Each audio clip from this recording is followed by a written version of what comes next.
Hello, everybody. First of all, I would like to thank Ignacio and Blake for organizing this symposium and for inviting me to talk here today. The title of my talk is The Making of an Elaborate Courtship Display, Acrobatics, Choreographies, and the Role of Females. I would like to start by introducing my co-authors, Elisa Perinot and Judith Janesh. You can see them in the rainforest in Gamboa, in Panama, and Cleona Quigley. Our study species is the golden collar manakin, Manacus vitellinus. In this slide, you can see a breeding male with this brilliant golden collar. This is where they get their name. And a female or immature male. In fact, females and immature males cannot really be tell apart by the plumage. They share the same plumage. And males turn into full breeding males with the brilliant plumage only a few years after they start to be sexually reproductively.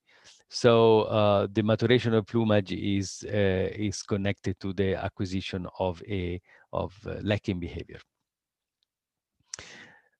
The species is very well known among people studying manakins, but also among amateur and naturalists, mostly because of their behavior. The males during the long breeding season that goes from January to about July in Panama clear a court on the ground of secondary forest. And this court is here delimited by the dotted line. And the court is cleared between saplings, small saplings growing from the forest ground. And the males use this court and the saplings to perform the courtship display. In this schematic drawing, you can actually see how the display looks like. The males are normally perching on branches above the court when they are at the leg, and then they will jump down, land on one of these saplings, delimiting the court, and then they will perform a series of jumps, and each jump is accompanied by a snap, and the snap is produced by the wing. The display is very spectacular, and you can actually see that is also very challenging. In this picture, you can actually see one of the saplings used by males during the display, and you can see that the bark is worn because of the repeated use of this sapling as landing and jumping perch.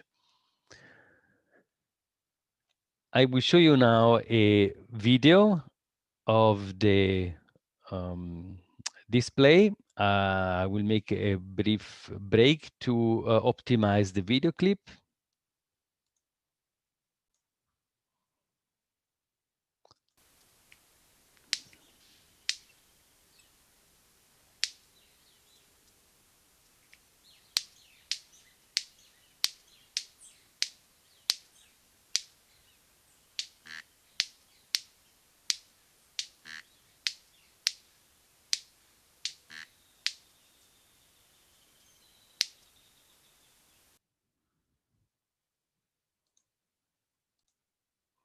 So you saw the video in which a male was jumping between the saplings, and the green bird, the female, presumably, was in fact following the male in a kind of duo dance.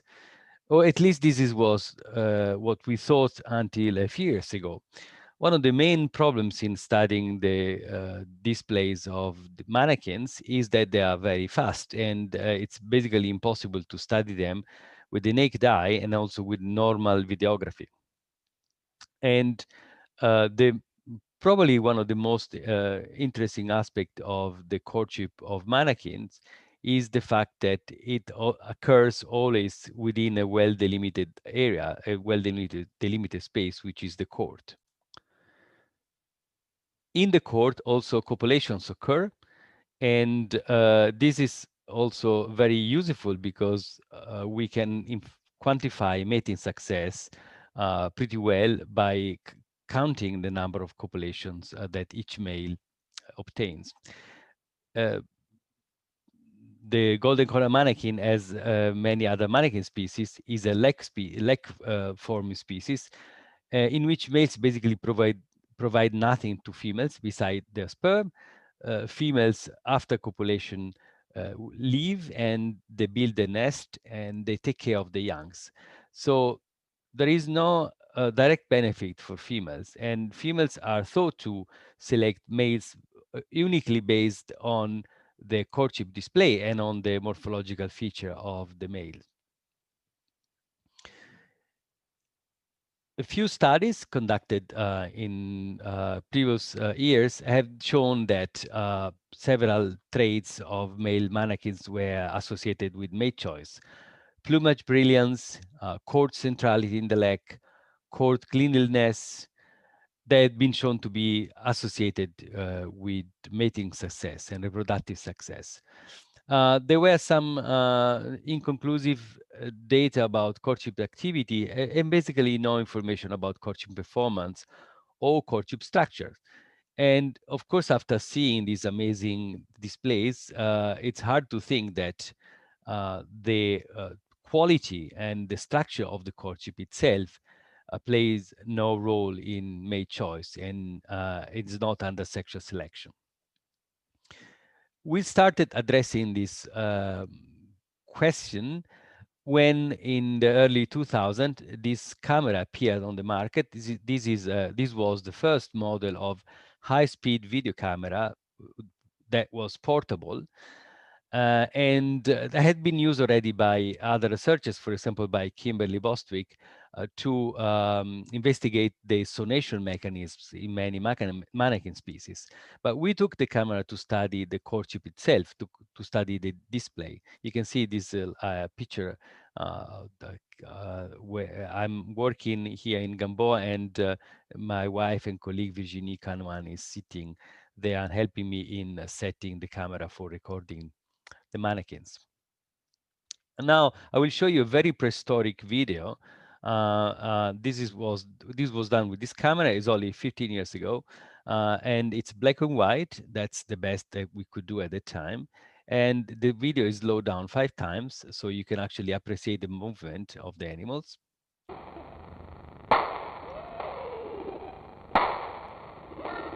You can see the male with the lighter color and the raised beard. You can hear the snaps. They are slowed down as well, so they sound a little odd. But what we found by looking at these videos is that in fact the males jump between saplings and only use the wings to produce the snap, whereas the females is actually flying between sapling. So there is a big sexual dimorphism in the way males and females move within the court.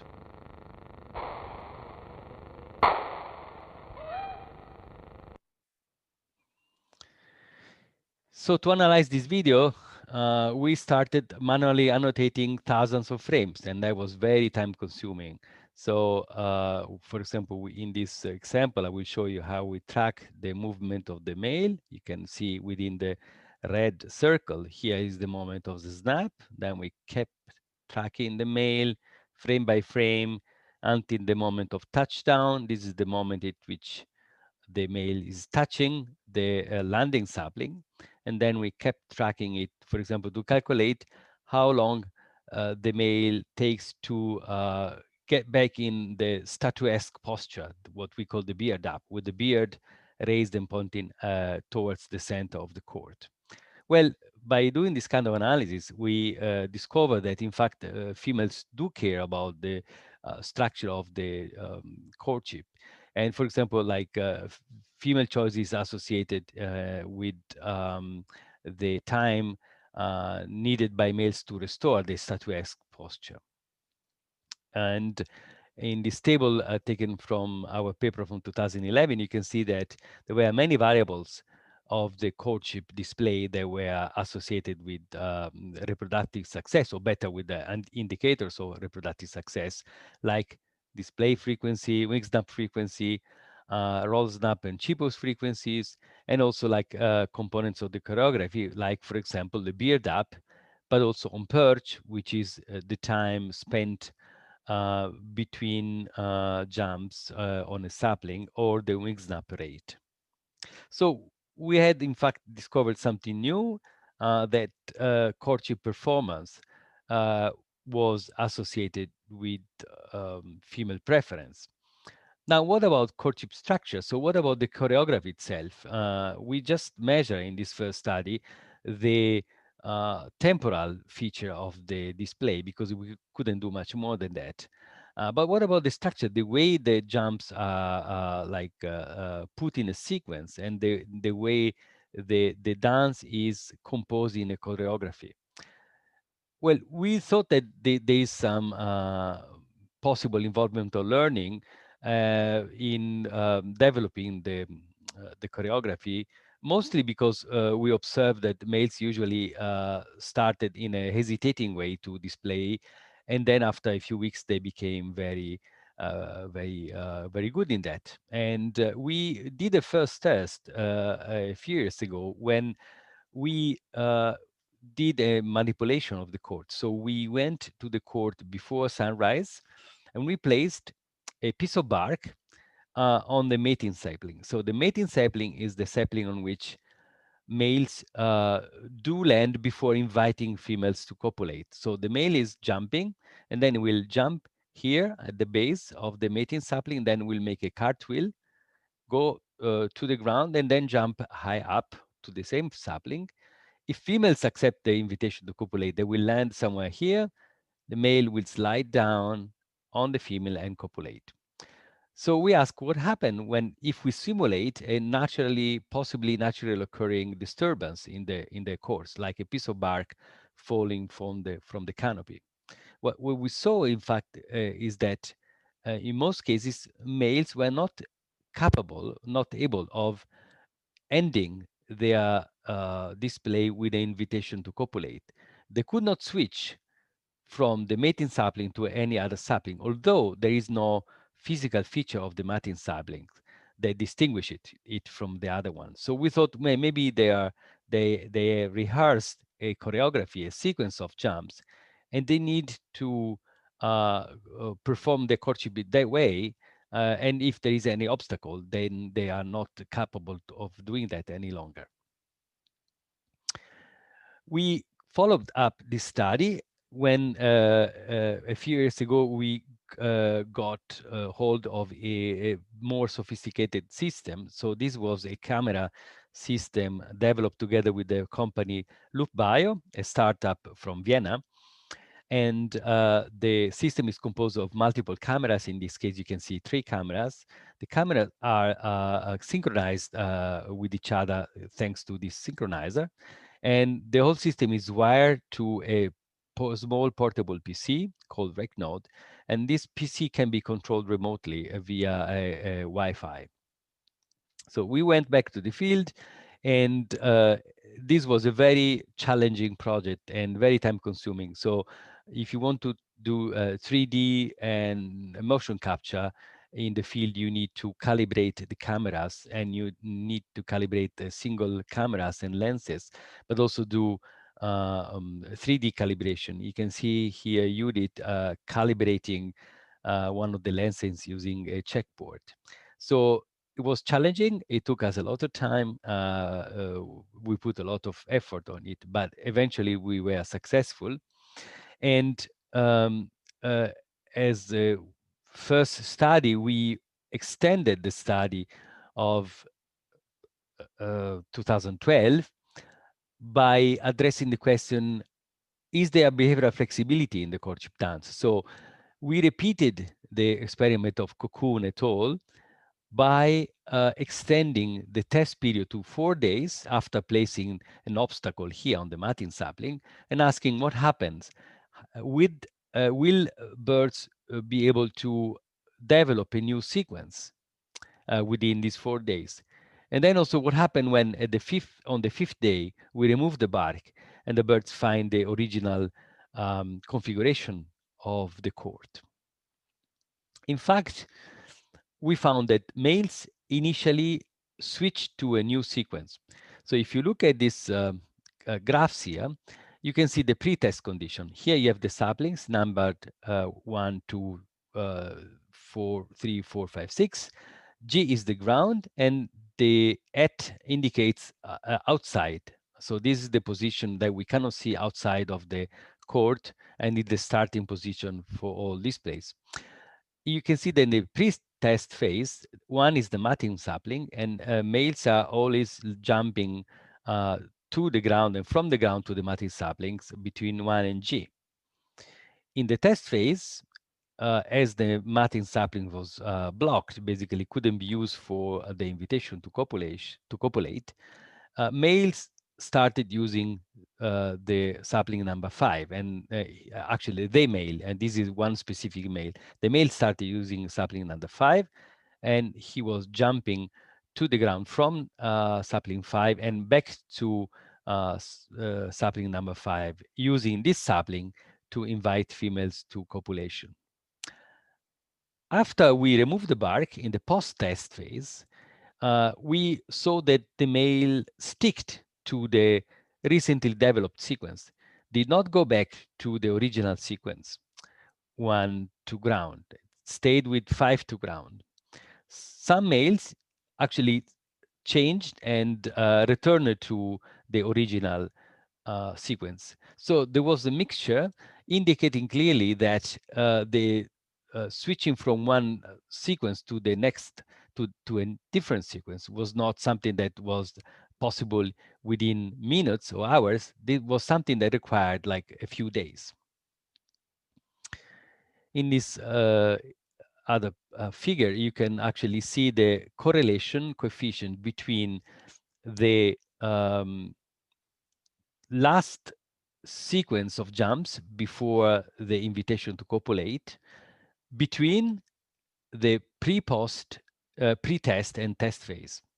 So as you can see, that this is a number of displays occurring after the beginning of the test. And you can see that after the while, males start using a different sapling for the invitation to copulate. So the correlation with the initial sequence, it becomes very low, goes close to 0.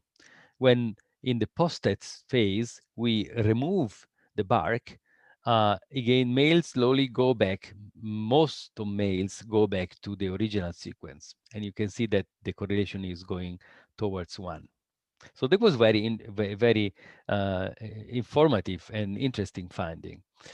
We did a step forward, and we also decided to look better at the choreography movements themselves. So what you can see in the next video is the tracking system that we developed within Loopy, within the software provided by LoopBio, by using artificial intelligence, by using deep learning. So we trained the computer to track the movement of male mannequins so that we were able to reconstruct the trajectories semi-automatically. Again, I will now optimize the presentation for a video clip. And you can see the red flags showing the position of the male seen from 3 different cameras. Each camera is tracking and identifying the position of the male during the display.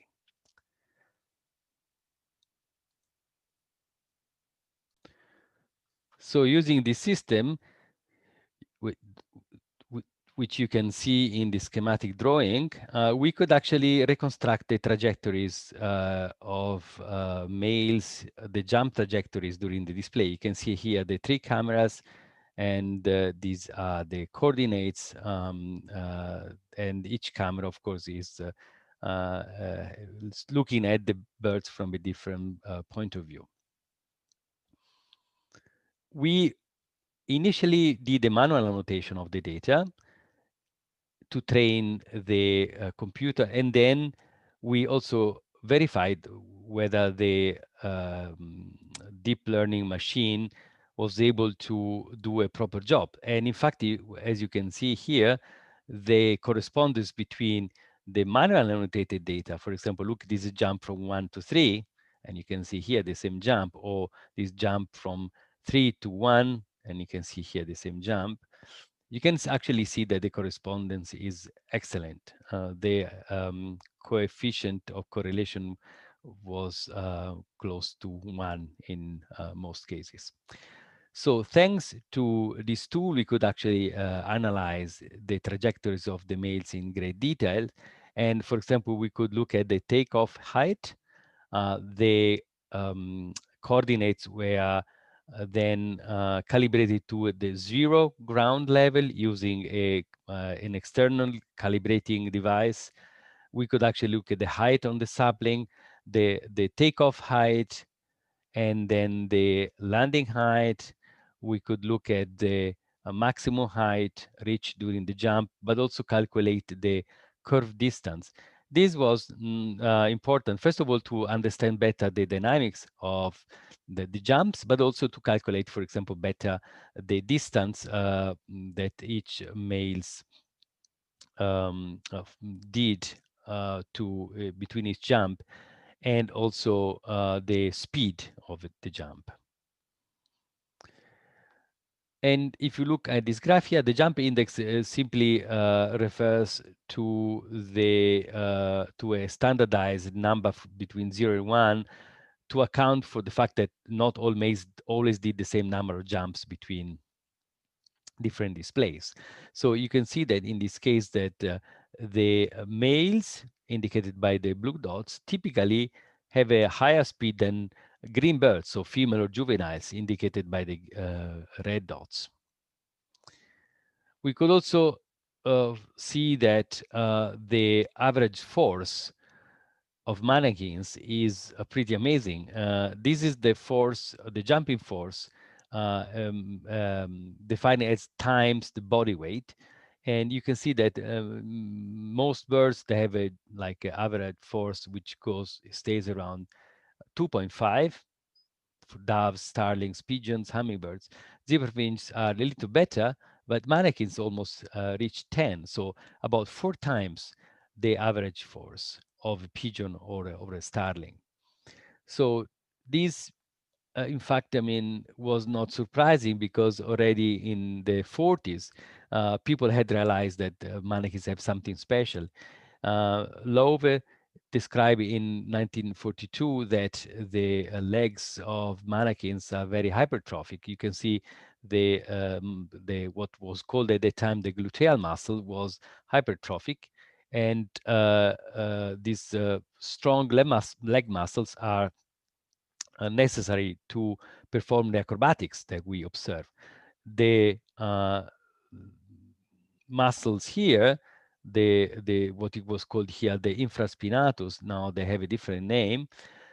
These muscles are also important to produce the wing snaps. They're used to raise the wings and produce the wing snaps. And I'm sure you heard the talk of Barney and Matt before, where they talk about these structures.